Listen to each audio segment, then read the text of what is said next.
বন্ধুরা, এখন হচ্ছে আমলকির সিজন। বাজারে প্রচুর আমলকি। আজ আমি তোমাদের আমলকির দুটো এমন রেসিপি শেয়ার করছি, সারা বছর এই আমলকির রেসিপিটা তোমরা খেতে পারবে।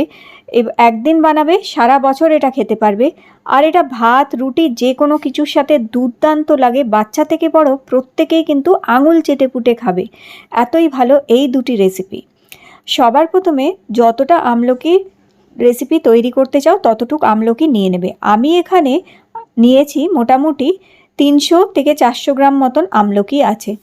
বন্ধুরা, প্রথমে আমলকি ভালো করে জলে ভিজিয়ে ধুয়ে তারপরে একটি শুকনো কাপড় দিয়ে মুছে একদম জলটা শুকিয়ে নেবে। পুরোপুরিভাবে জল শুকিয়ে নেবে, একটুও যেন গায়ে জল না লেগে থাকে। পুরোপুরি এই আমলকি শুকিয়ে গেলে তারপরে হাত ধুয়ে হাতও ভালো করে শুকিয়ে নেবে, যাতে হাতের মধ্যে একটুও জল না থাকে। এইবার তোমরা যে কোনো গ্রেটারে কিংবা এই যে কুড়ানিগুলো হয়, যে কোনো কুড়ানি, ছোট কুড়ানি হোক বড় কুড়ানি হোক, যে কুড়ানিতেই হোক কুড়িয়ে নিতে হবে আমাদের এই আমলকিগুলো, কিংবা গ্রেট করে নেবে। তো এইভাবে আমি একটু বড় কুড়ানিতেই আমলকিগুলো গ্রেট করে নিচ্ছি। তো এই রকমভাবে দেখো আমলকিগুলো কুড়িয়ে নিচ্ছি আমি। আমলকি এইভাবে কুড়িয়ে নিয়ে এই রেসিপিটা করলে খেতে খুব স্বাদ লাগে, এবং যারা আমলকি খেতে চায় না অথবা ভালোবাসে না, বিশেষ করে বাচ্চারা, তারাও কিন্তু আমলকির এই দুটো রেসিপি আঙুল চেটে পুটে খাবে এবং দেখবে কতটা আমলকি খেয়ে ফেলছে। এবার দেখো আমলকিগুলো অতি সহজেই ঝট করে কিন্তু কুড়ানোও হয়ে যায়। তো এখানে আমি সমস্ত আমলকিগুলো কুড়িয়ে নিয়েছি, আর যে আমলকির বীজগুলো আছে এগুলো আমরা এবার ফেলে দেবো। আর দেখতেই পাচ্ছ কত ভালোভাবে এগুলো কুড়িয়েও নিয়েছি আমি। এবার আমরা দুটো বাটিতে ভাগ করে নেব আমলকিগুলো। যেহেতু আমি আজকে তোমাদের দুটো রেসিপি আমলকির দেখাচ্ছি, তাই আমি দুটো ভাগে ভাগ করে নিচ্ছি সমান সমানভাবে, যাতে আলাদা আলাদা দুই রকমের টেস্টের দু রকম আমলকি দেখাতে পারি। তো দেখো দুটো ভাগে আমি ভাগ করে আলাদা করে রেখে নিলাম। তো বন্ধুরা, তোমরা এই দুটো রেসিপি 1 বছরের জন্য স্টোর করে রাখতে পারবে, আর ভীষণই সুস্বাদু লাগে খেতে এই রেসিপি দুটো। চলো এবার তৈরি করে নিই। একটি কড়া নেবে, কড়াটা যেন একদম পরিষ্কার থাকে, এক ফোঁটাও যেন জল কোথাও যেন না লেগে থাকে, সেটি খেয়াল রাখবে। তাহলে কিন্তু এই আমলকি 1 বছর স্টোর করতে পারবে না, সেই কারণে। এবার শুকনো কড়াটা গরম হয়ে গেলে প্রথমে দেবে 5 ফোড়ন। 5 ফোড়নের মধ্যে জিরে, সর্ষে, মেথি, মৌরি আর কালো জিরে, এগুলো সমান পরিমাণে মিশিয়ে 5 ফোড়ন তৈরি করে এই 5 ফোড়নটা আমি ফোড়ন দিয়ে দিলাম। এখানে 1 চামচ মতন 5 ফোড়ন দিয়েছি। 5 ফোড়নটা যখন হালকা একটু ভাজা হবে, দেখবে হালকা ভাজা হয়ে গেছে, একটু কালারটা চেঞ্জ হয়ে গেছে, দেখো ব্রাউন কালার মতন হয়ে গেছে, হালকা ব্রাউন, কিন্তু পোড়াবে না, এটাকে হালকা রাখবে একটুখানি। আর এই রেসিপি দুটোই খুব হালকা আঁচে রান্না করবে, একটুও গ্যাসের আঁচ কিন্তু বাড়াবে না। আমি কিন্তু সম্পূর্ণ হালকা আঁচে, একদম কমানো আঁচে এই রেসিপি দুটো তৈরি করছি, তবেই এটা খেতে ভালো হবে এবং অনেক দিন স্টোর করতে পারবে। এবার আমি দিয়ে দিচ্ছি 1/2 চামচ ধনের গুঁড়ো, 1/2 চামচ জিরের গুঁড়ো, আর অল্প একটু শুকনো লঙ্কার গুঁড়ো। ঝালটা যদি একটু বেশি খেতে চাও তাহলে আরেকটুও দিতে পারো, তবে এটা ঝাল একটু কম হলেই খেতে ভালো লাগবে, তাই আমি খুব অল্প পরিমাণ একটু শুকনো লঙ্কার গুঁড়ো দিয়েছি। এবার এটাকেও আমরা ভেজে নেব, আঁচ একদম কমানো আছে, এটা যেন পুড়ে না যায় খেয়াল রাখবে। এবার যখন একটু ভাজা ভাজা গন্ধ বেরোবে, এখানে দেখো 1 বাটি গুড় নিয়েছি। গুড়টা আমি গুঁড়ো করে নিয়েছি খুব ভালো করে। গুড়টা ভালো করে একটু গুঁড়ো করে নেবে অথবা থেতো করে নেবে। নিয়ে এইভাবে 1 থেকে 1.5 বাটি আমরা এখানে গুড় দেব। যেই বাটির মাপে আমলকি দেবে সেই বাটির মাপেরই 1 বাটি আমলকি কোরানো হলে 1.5 বাটি গুড় দিতে হবে, তবেই এই রেসিপিটা ঠিকঠাক হবে, ভালো হবে। এইবার তোমরা আরেকটু বেশি বানাতে চাইলে আন্দাজটা সেইভাবেই করবে, মানে 1 বাটি আমলকি কোরানো হলে 1.5 বাটি গুড় দেবে। এখানে গুড়টা দিয়ে মশলার মধ্যে একটু নাড়িয়ে চাড়িয়ে নেবে। নাড়িয়ে চাড়িয়ে নিয়ে গুড়টা যখন একটু গলে আসবে, সেই সময় আমরা আমলকিগুলো এর মধ্যে দিয়ে দেব। এইবার আস্তে আস্তে এটাকে নাড়তে থাকবো। আর হ্যাঁ, এখনই দিয়ে দিচ্ছি আমি, দেখো স্বাদ মতন 1 চামচ নুন, আর অল্প একটুখানি বিট নুন। অবশ্যই এই দুটো নুনই দেবে, বিট নুনটাও দেবে। তোমরা চাইলে হাফ হাফও দিতে পারো, হাফ নুন দেবে, হাফ বিট নুন দিতে পারো।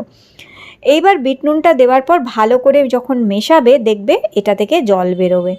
বন্ধুরা, বারে বারেই আমি একটা কথা রিপিট করছি, আঁচ কিন্তু বাড়াবে না, গ্যাসের আঁচ একটুও বাড়াবে না, আঁচ কমিয়ে রেখেই কিন্তু এই রেসিপি করবে তোমরা।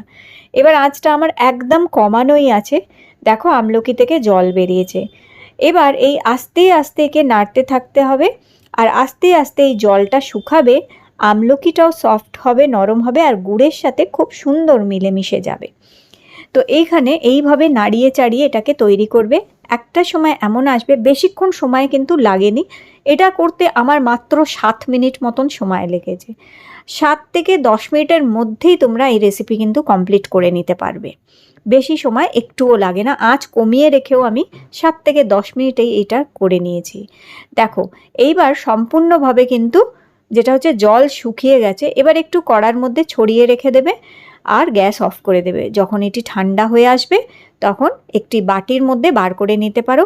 আর যদি বছরের জন্য এটাকে সেভ করে রাখতে চাও তাহলে একটি বয়ামে, শুকনো পরিষ্কার বয়ামে ভরে এটা তোমরা রেখে দিতে পারো, ফ্রিজেও রাখতে পারো অথবা বাইরেও রাখতে পারো, 1 বছর ভালো থাকবে। আর যদি বাইরে রাখতেই হয় তাহলে মাঝে মধ্যে একটু রোদ্দুরে দেবে, মুখে কাপড় বেঁধে দেবে, মুখে কাপড় বেঁধে মাঝে মাঝে রোদ্দুরে দেবে। ধরো এই সপ্তাহ 2 সপ্তাহ পর 1 দিন 2 দিন এরকম রোদ্দুরে রাখবে, আধ ঘন্টা 1 ঘন্টার জন্য, তাহলে 1 বছর কিন্তু এই আচার, আমলকির মিষ্টি আচার ভালো থাকবে। এবার আমরা চলো করে নিই দ্বিতীয় আচারটা। দ্বিতীয় আচারেও যথারীতি আমি ফোড়ন দিয়ে দিয়েছি 5 ফোড়ন।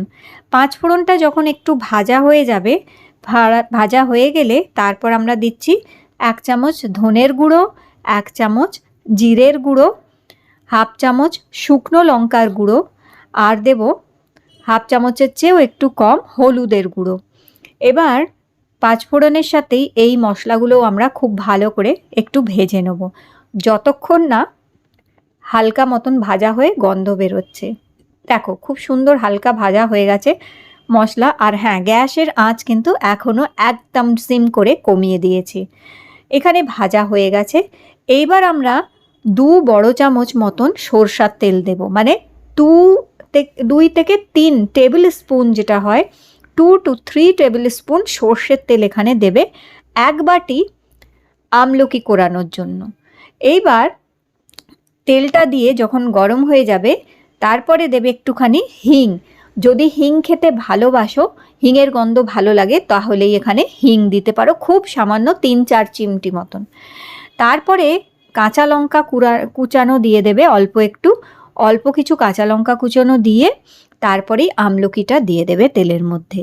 এবার দিয়ে দিচ্ছি আমি, দেখো নুন, এখানে সাদা নুন দিলাম, তারপর আবার দেবো একটুখানি বিট নুন, অবশ্যই বিট নুনটা অ্যাড করবে।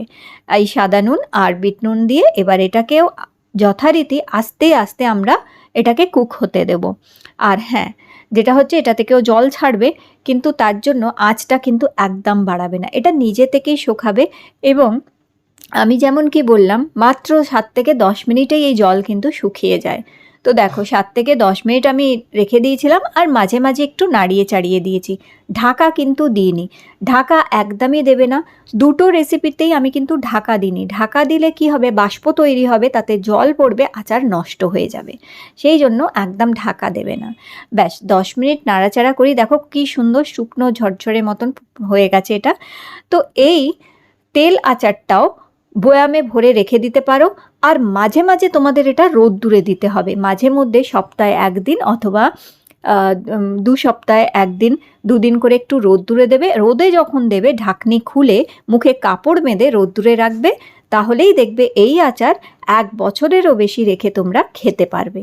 হ্যাঁ, আর এই আচার সকালে, দুপুরে, রাতে যে কোনো সময় তোমরা খেতে পারো। এটি তোমাদের হজমে সাহায্য করবে, পেট পরিষ্কার করবে, ইমিউনিটি বাড়াবে, এবং তার সাথে সাথে চুল আর স্কিনের জন্য ভীষণ ভালো। রেসিপি ভালো লেগে থাকলে লাইক দিও আর চ্যানেল সাবস্ক্রাইব করে রেখো। আবার দেখা হবে।